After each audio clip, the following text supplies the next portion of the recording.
Hi நண்பா, ஒரு bank ஜாபுக்கு வந்து நோட்டிஃபிகேஷன் வந்திருக்கு. அதை பற்றி பார்ப்போம். அதுக்கு முன்னாடி வந்து இப்போ தான் என் சேனலை வந்து ஃபர்ஸ்ட் டைம் பார்க்குறீங்க, சப்ஸ்கிரைப் பண்ணிடுங்க நண்பா. அப்போ தான் நான் போகிற daily notification, job notification, education சம்மந்தமான நோட்டிஃபிகேஷன் எல்லாம் வந்து உங்களுக்கு வந்து கரெக்டாக வரும். சப்ஸ்கிரைப் பண்ணி வச்சுங்க. இதை பற்றி பார்ப்போம். இது என்னன்னு பார்த்தீங்கன்னா, common recruitment process for recruitment of specialist officer in participating banks. Bank job இது. ஸோ என்னென்ன போஸ்ட்டுக்குன்னு பார்த்தீங்கன்னா, IT officer, agriculture and field officer, Rajbhasha அதிகாரி, law officer, HR and personnel officer, marketing officer, இந்த போஸ்ட்டுக்கெல்லாம் வந்து எடுக்கிறாங்க. எப்போன்னு பார்த்தீங்கன்னா, ஆன்லைன் ரெஜிஸ்ட்ரேஷன் டேட் எப்போன்னு பார்த்தீங்கன்னா 1/8/2024 21/8/2024 அதுக்குள்ளே நீங்கள் அப்ளை பண்ணி எடிட்லாம் பண்ணி வச்சுக்கணும். நீங்கள் எடிட் பண்ணி அப்ளை பண்ணிடணும் நீங்கள் அந்த டேட்டுக்குள்ளே. பேமெண்ட்டுக்கு மட்டும் தனியாக ஒரு டேட் வந்து கொடுத்துக்குறாங்க. அப்போ வந்து நீங்கள் அப்ளிகேஷன் ஃபீஸ் வந்து நீங்கள் பே பண்ணலாம். எப்போன்னு பார்த்தீங்கன்னா 1/8/2024 21/8/2024 அதே டேட்லேயே நீங்கள் பேமெண்ட்டு வந்து அந்த டேட் பிட்வீனில் வந்து நீங்கள் முடிச்சிடணும். அதை தான் கொடுத்துருக்காங்க. வேறு எதுவும் எக்ஸ்ட்ரா டேட்லாம் வந்து கொடுக்கல. Download of call letter. Preliminary எக்ஸாமினேஷனுக்கு வந்து ஹால் டிக்கெட் எப்போ வரும்னு பார்த்தீங்கன்னா October 2024 வந்து அக்டோபர் மந்தில் வந்து வந்துடும். ஆன்லைன் எக்ஸாமினேஷன் எப்போ இருக்குன்னு பார்த்தீங்கன்னா, ப்ரிலிமினரி இருக்குது நவம்பர் மந்த் வந்து இருக்கும். இந்த இயர் நவம்பர் மந்த் வந்து இருக்குன்னு வந்து சொல்லியிருக்காங்க. ரிசல்ட் எப்போ இருக்குன்னு பார்த்தீங்கன்னா, ப்ரிலிமினரிக்கு நவம்பர் ஆர் டிசம்பர் வந்து நவம்பர் எண்டு இல்லைன்னா டிசம்பர் மந்த் வந்து இருக்கும் அப்படிங்கிற மாதிரி சொல்லிக்கிறாங்க.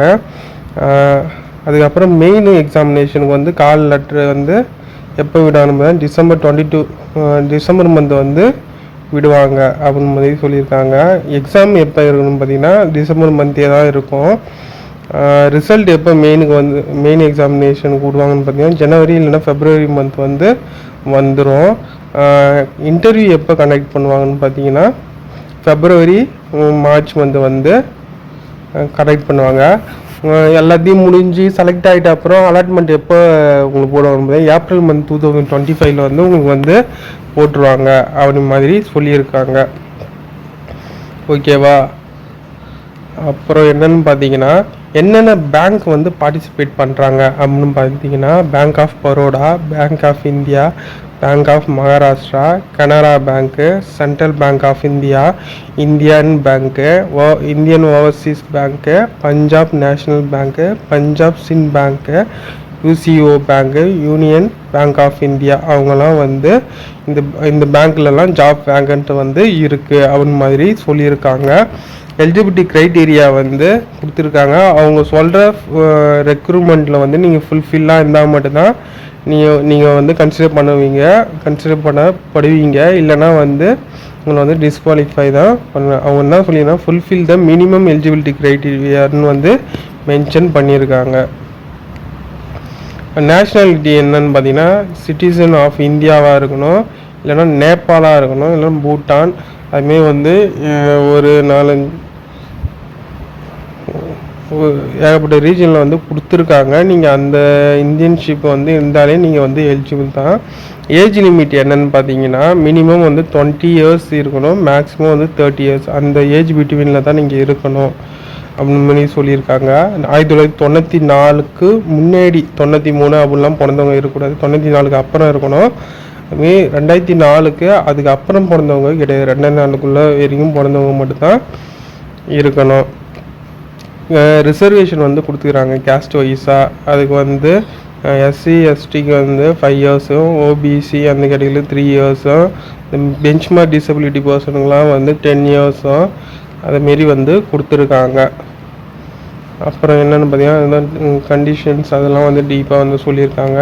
அது வந்து பெஞ்ச் மார்க்கை வந்து டிசபிலிட்டி பர்சனுக்கு என்னென்ன கேட்டகரியில் வந்து இருந்தால் என்னென்ன பெனிஃபிட்டு அதெல்லாம் வந்து கொடுத்துருக்காங்க. உங்களுக்கு என்ன இருந்தால் அதை வந்து பார்த்து தெரிஞ்சுக்குங்க. அது guideline of benchmark disability person அது வந்து கொடுத்துருக்காங்க.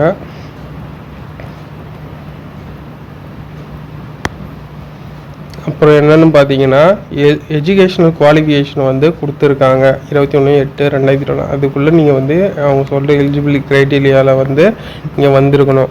ஐடி ஆஃபீஸர் வந்து மினிமம் 20 இயர்ஸ்லேருந்து 30 இயர்ஸ் வரைக்கும் இருக்கணும். 4 இயர்ஸ் வந்து இன்ஜினியரிங் படிச்சிருக்கணும். இல்லைன்னா டெக்னாலஜி டிகிரி என்ன கம்ப்யூட்டர் சயின்ஸ் அப்படி கம்ப்யூட்டர் சம்மந்தமாக என்ன படிச்சிருக்கணும். அது மாதிரி வந்து கம்ப்யூட்டர் அப்ளிகேஷன் என்ன பண்ணியிருக்கணும், இன்ஃபர்மேஷன் டெக்னாலஜி அதில் எதனாலும் ஒரு க்ரைட்டீரியா வந்து நீங்கள் பண்ணியிருக்கணும். அது இல்லைன்னா post graduate degree in electronics post graduate வந்து நீங்கள் பண்ணியிருக்கலாம். அதுவும் எலிஜிபிள் தான் வந்து சொல்லியிருக்காங்க. அக்ரிகல்ச்சர் ஃபீல்டு ஆஃபீஸருக்கு வந்து 4 year degree in graduation in அக்ரிகல்ச்சரை வந்து பண்ணியிருக்கணும் அப்படி வந்து மென்ஷன் பண்ணியிருக்காங்க. ராஜ்பாஷா அதிகாரிக்கு வந்து ஒரு டிகிரியும், லா ஆஃபீஸர் HR பர்சனல் அதெல்லாம் வந்து எஜுகேஷனல் குவாலிஃபிகேஷன் வந்து கொடுத்துருக்காங்க. அதுக்கப்புறம் வந்து நீங்கள் வந்து அகாடமிக் இயரில் வந்து 60% வந்து நீங்கள் மார்க் வாங்கியிருக்கணும். 60% வந்து நீங்கள் கம்மியாக மார்க் வாங்கினா கன்சிடர் பண்ண மாட்டீங்க, டிஸ்குவாலிஃபை தான் பண்ணப்படுவீங்க. கேண்டிடேட் வந்து ஒன்லி ஒரு போஸ்ட்டுக்கு தான் வந்து அப்ளை பண்ண முடியும். ஏகப்பட்ட போஸ்ட்டுக்கெலாம் அப்ளை பண்ண முடியாது. அப்ளிகேஷன் ஃபீஸ் வந்து எவ்வளோன்னு பார்த்தீங்கன்னா SC ST PWBD அந்த பர்சனுக்குலாம் வந்து 175 ஃபார் ஆல் அதர்ஸுக்கு வந்து 850 வந்து சார்ஜ் பண்ணுறாங்க. ஸ்ட்ரக்சர் ஆஃப் எக்ஸாமினேஷன் வந்து ப்ரிலிமினரி எக்ஸாமினேஷன் சிலபஸ் என்ன பார்த்தீங்கன்னா எப்படி இருக்குன்னு பார்த்தீங்கன்னா இங்கிலீஷ் லாங்குவேஜுக்கு வந்து 50, நம்பர் ஆஃப் கொஸ்டின் வந்து 50, மேக்ஸிமம் ஆஃப் மார்க் வந்து 25. இங்கிலீஷில் தான் வந்து கேட்பாங்க. டியூரேஷன் வந்து 40 மினிட்ஸ் அப்படின்னு டோட்டலாக வந்து 2 ஹவர்ஸு, 125 மார்க்ஸு, 150 கொஸ்டின் வந்து நீங்கள் ஆன்சர் பண்ணுற மாதிரி இருக்கும். அதுக்கப்புறம் மெயின்ஸுக்கு வந்து ப்ரொஃபஷ்னல் நாலேஜ் வந்து உங்களுக்கு வந்து இருக்கணும். அதில் வந்து 60 மார்க்ஸு 60 கொஸ்டின் இங்கிலீஷ் இல்லைன்னா ஹிந்தியில் வரும். 45 மினிட்ஸில் வந்து நீங்கள் ஆன்சர் பண்ணுற மாரி இருக்கும். அதுதான் வந்து சொல்லியிருக்காங்க. அப்புறம் என்னென்னு பார்த்தீங்கன்னா பெனல்ட்டி ஃபார் ராங் ஆன்சர். நீங்கள் பண்ணுற ஒரு 4 கொஸ்டினுக்கு வந்து 0.25 ஒரு 4 கொஸ்டின் நீங்கள் ராங் பண்ணிங்கன்னா 0.25, ஒரு கொஸ்டினுக்கு வந்து 0.25னா 4 கொஸ்டின் நீங்கள் பண்ணிங்கன்னா 1 மார்க் வந்து மைனஸ் ஆகும் அப்படின்னு மாதிரி சொல்லியிருக்காங்க. ஒரு கொஸ்டினுக்கு வந்து 0.25 வந்து மைனஸ் ஆகும். கட் ஆஃப் வந்து எப்படி வரும்னு பார்த்தீங்கன்னா ஹை ஸ்கோரில் யார் வந்து பண்ணுறாங்களோ இதுக்கு வந்து ஸ்பெசிஃபிக்காக இந்த கட் ஆஃபில் எடுத்தால் பாஸ் அப்படின்லாம் கிடையாது. யார் ஹை ஸ்கோரில் வந்து பண்ணுறாங்களோ அதுக்கேற்ற மாதிரி தான் வந்து கட் ஆஃப் வந்து கன்சிடர் பண்ணுவாங்கன்னு சொல்கிறாங்க.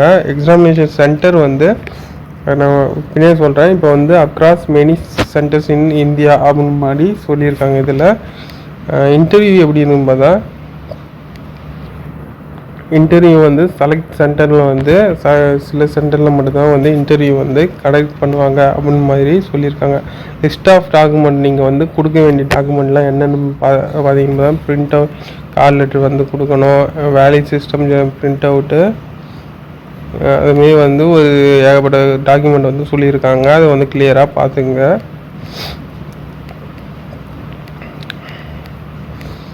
அப்புறம் என்னென்னா ப்ரொவிஷனல் அலாட்மெண்ட் வந்து அதை பற்றி கொஞ்சம் டீப்பாக சொல்லுங்கள். அது வந்து நீங்கள் வந்து ஜாபு போன செலக்ட் ஆகிட்ட அப்புறம் உங்களுக்கு வந்து நீங்கள் படித்து பாருங்கள், உங்களுக்கு யூஸ்ஃபுல்லாக இருக்கும்.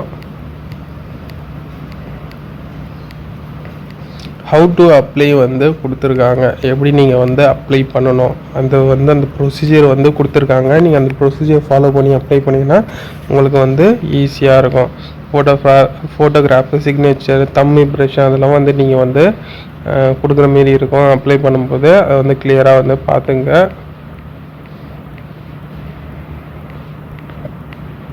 ஜென்ரல் இன்ஸ்ட்ரக்ஷன் வந்து கொடுத்துருக்காங்க.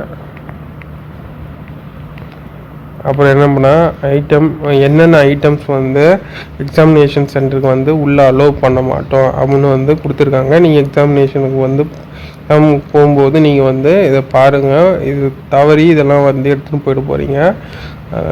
அதுக்கப்புறம்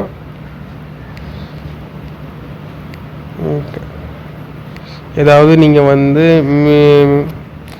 என்ன வந்து மால் ப்ராக்டிஸ் அதுமாரி என்ன வந்து நீங்கள் வந்து இன்வால்வ் ஆனீங்கன்னா உங்களை வந்து டிஸ்குவாலிஃபை பண்ணுவாங்க. என்னென்ன பண்ணுவாங்க அப்படி மாதிரி ஒரு டீட்டெயிலாக வந்து கொடுத்துருக்காங்க. அதை வந்து கிளியராக பாருங்கள். அதிலெல்லாம் வந்து நீங்கள் ஈடுபடாமல் இருங்க.